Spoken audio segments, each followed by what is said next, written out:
हे guys, अस्सलाम वालेकुम। This is Rabia and I am back with my top 5 dramas of the week. क्या हाल चाल हैं आप सबके? कभी मैं कभी तुम ख़त्म होने वाला है नेक्स्ट वीक। हम लोग क्या करेंगे? आजकल बड़ा अजीब सा माहौल हुआ हुआ है। Mondays and Tuesdays are very very tough because Sharjeena और मुस्तफ़ा के दरमियान बहुत अनबन चल रही है, तो दुख हो रहा होता है। एंड लेट्स सी उसको कौन सा ड्रामा रिप्लेस करेगा। ज़द पतों का बंद ख़त्म हो गया है, कौन सा नया ड्रामा शुरू हो रहा है। So lots happening, lots going on. Excited to see the new dramas that will come on screen. Number 5 पे हमारे पास है गैर। मुझे गैर बहुत पसंद आता है। मुझे I am looking forward to के सालिस और वफ़ा के दरमियान क्या होगा, क्या फरजाद वापस आएगा। स्टोरी बहुत इंटरेस्टिंग है और आपको पकड़ के रखती है। थोड़ी टिपिकल भी है लेकिन उसकी एग्जीक्यूशन बहुत इंटरेस्टिंग है। And I am finding Salis character really really interesting to watch. Number 4 पे हमारे पास है दुनियापुर। दुनियापुर भी इंटरेस्टिंग जा रहा है और काफ़ी कुछ इस बार सरप्राइजेज़ थे जो मैं नहीं एक्सपेक्ट करी थी। जैसे मुझे नहीं पता था कि पुलिस वाले उस सारी चीज़ के पीछे हैं। तो दुनियापुर की ये एपिसोड पहली एपिसोड्स के मुकाबले में थोड़ी सी लो थी लेकिन फिर भी इंटरेस्टिंग थी। आई एम वेटिंग कि अना और शामिर कब एक्शन में आएंगे, कब वो चार्ज लेंगे और कब एक्शन और थ्रिलर जो है वो इससे भी ज़्यादा हो जाएगा। नंबर 3 पे हमारे पास है सुन मेरे दिल।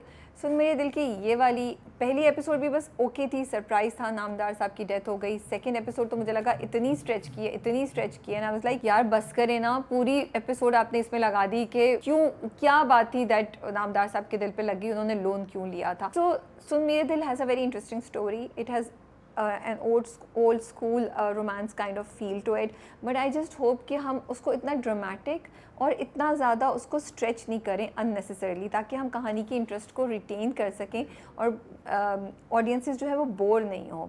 बट स्टिल सुन मेरे दिल जो है वो नंबर 3 पे। नंबर 2 पे जाने से पहले हम करेंगे बेस्ट डायरेक्टर, विच इज़ बदर महमूद फॉर कभी मैं कभी तुम। आई थिंक जिस तरीके से उन्होंने साउंड इफ़ेक्ट्स को यूज़ किया, अगेन इस बार जब शर्जीना गिरती है तो पीछे से बेबी की हार्ट बीट की आवाज़ आ रही होती है। जिस तरीके से शर्जीना डायरेक्ट हुई है, हानिया आमिर डायरेक्ट हुई हैं, जिस तरीके से उन्होंने पूरे सीन को शूट किया हुआ है, इतना छोटा सा कि जब वो व्हील चेयर पर बैठ के आती है तो मुस्तफ़ा यहाँ खड़ा होता है, फिर वो ऐसे लेके जाती है, उल्टा लेके जाते हैं, शर्जीना जो है वो मुस्तफ़ा को देख रही है। तो these are small details. I am sure screenplay भी बहुत अच्छा लिखा हुआ होगा, लेकिन जो एग्जीक्यूशन होती है स्क्रीन पे वो डायरेक्टर के हिस्से में ही आती है। तो उन्होंने इतना अच्छा उसको डायरेक्ट किया है कि it's really fun to watch it. The way वो जो उनके साउंड्स हैं, जिस तरीके से मुस्तफ़ा शर्जीना को याद करता है अपने नए घर में, वो प्लांट्स लेकर आता है, पुराने घर से याद करता है, वो जो पूरा एक जर्नी हमें दिखा रहे हैं, दैट वाज वेरी इंटरेस्टिंग। जो शर्जीना गिरती है, पहले वो मोमबत्ती जलाती है, फिर आपने दिखाया कि स्विच वो है, तार है, तो आपको समझ आ गई कि ओ ये होगा।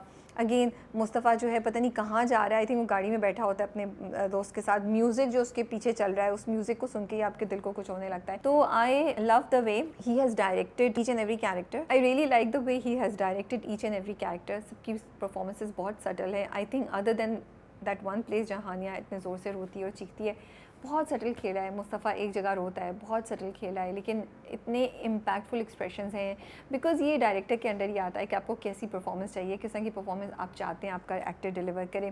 Production quality, sound effects, lighting, DOP को डायरेक्ट करना, उन चीज़ों को सेलेक्ट करना, एडिटिंग में सारी फ्लो को बिठाना, everything is just so perfect and so enjoyable, that आपको किसी चीज़ की कमी फील नहीं होती है। कभी मैं कभी तो डायरेक्शन के पॉइंट ऑफ व्यू से भी has brought lot of changes. Number 2 पे हमारे पास ज़द पतों का बंद, उसकी लास्ट एपिसोड आ गई। I am sad, I am gonna miss Nofal and Meenu. Doctor Nofal की कहानी बड़ी इंटरेस्टिंग थी, मीनू की कहानियाँ और मीनू के एंटिक्स बहुत इंटरेस्टिंग होते थे।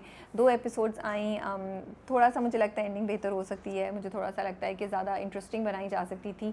बट सैडली हमारे ड्रामों में होता है कि चीज़ बहुत अच्छी जा रही होती है, फिर एकदम से जल्दी से रैप अप कर देते हैं और आपको वो एसेंस नहीं मिलता स्टोरी का जो मिलना चाहिए। फिर भी बहुत सी चीज़ें उन्होंने अच्छी कर ली, बट जब आप देखते हैं कि स्टोरी का पोटेंशियल क्या था, जब आप देखते हैं कि एक्टर्स आपके पास क्या थे, कहानी कहाँ कहाँ जा सकती थी और बहुत सी पॉसिबिलिटीज़ हो सकती हैं कि आप इसको ऐसे एंड कर सकते थे, तो थोड़ा सा आपको होता है। But still it went very well, it went very strong, so that's why it's on number 2। Number 1 पे जाने से पहले करेंगे हम best actor male and female. Best actor female goes to Hania Aamir. इतनी कोई खूबसूरत परफॉर्मेंस थी एज शर्जीना। जब शर्जीना बिस्तर पे लेटी होती है, जब शर्जीना साइड पे देख रही है, उसके फेस बिल्कुल एक्सप्रेशन, बट उस एक्सप्रेशनलेस है, बट उसकी आंखों में एक खामोश गुस्सा है। एंड देन जब वो अपनी माँ के गले रुकती है और वो मुझे इतनी अच्छी परफॉर्मेंस लगी। Like there is disbelief, but deep down she knows that this has happened and she is trying to just not face it, और फिर एंड में मुस्तफ़ा की तरफ देखती है कि तुम बोलो ना, और फिर जो उसकी खामोशी आ जाती है, फिर जो उसकी खामोशी आती है वो टूटती नहीं है। उस खामोशी में भी लाइक वो उसका पाँव जूता पहनाने की कोशिश करता है तो वो पाँव पीछे कर लेती है, उसका हाथ नहीं पकड़ती है। बहुत ही छोटे छोटे एक्शंस थे, बहुत अच्छी परफॉर्मेंस थी। मुझे लगा इस बार हानिया के पास डायलॉग ज़्यादा नहीं थे, it was her facial expressions, it was her body language that communicated what Sharjeena was feeling, and Hania did an amazing job, and I actually really feel proud when I watch her because I've seen the journey. So to see her performing so well, it gives you a lot of hope and gives you a lot of inspiration also. Great performance. She has made us feel for Sharjina. She has made us cry for Sharjina. She has made us fight for the cause of Sharjina. You know, there is an entire फौज कह सकते हैं आप, जो team Sharjeena है, जो शर्जीना के cause के लिए लड़ रही है, जो कह रही है मुस्तफ़ा ने गलत किया, and that is only possible because Hania has perform Sharjeena so well. Best actor male goes to Fahad Mustafa.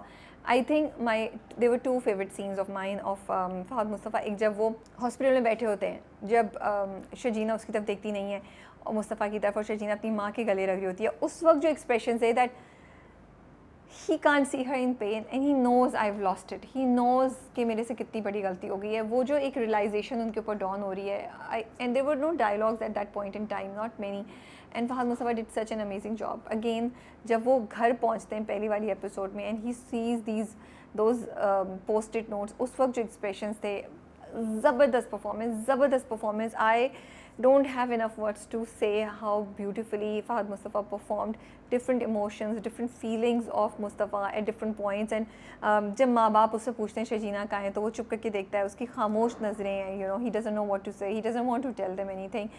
ज़बरदस्त परफॉर्मेंस. एंड हमें मुस्तफ़ा के लिए भी फील हो रहा है, परफॉर्मेंस की इतनी पावर है कि we feel sad for Mustafa. We want Mustafa and Sharjina to come to each other and hug each other. Again, I don't think I have enough words to appreciate the performance that Fahad Mustafa gave the way it should be. Number 1 पे हमारे पास है कभी मैं कभी तुम. इस हफ्ते second last episodes आप कह सकते हैं थी, और अगले हफ्ते ड्रामा एंड हो रहा है. दिस इज़ वन ड्रामा जिसके ख़त्म होने पे हम बहुत रोएंगे. आई रियली विश कि हमें हैप्पी एंडिंग मिले, लेकिन मैं इस ड्रामे को बहुत ज़्यादा मिस करूँगी बिकॉज इस ड्रामे ने हमें इतने खूबसूरत मोमेंट्स दिए, इतनी अच्छी कॉन्वर्सेशन दी हैं. We smiled with it, we laugh with the characters, we enjoyed their romance, we enjoyed the interaction. और अब हम इस वक्त बहुत सैड है, ग्लूमी सा माहौल है कि कभी मैं कभी तुम में क्या होगा. जहाँ भी जाओ ये कॉन्वर्सेशन हो रही होती हैं. That is the power of good content. And we're gonna miss कभी मैं कभी तुम दिस कमिंग वीक्स में.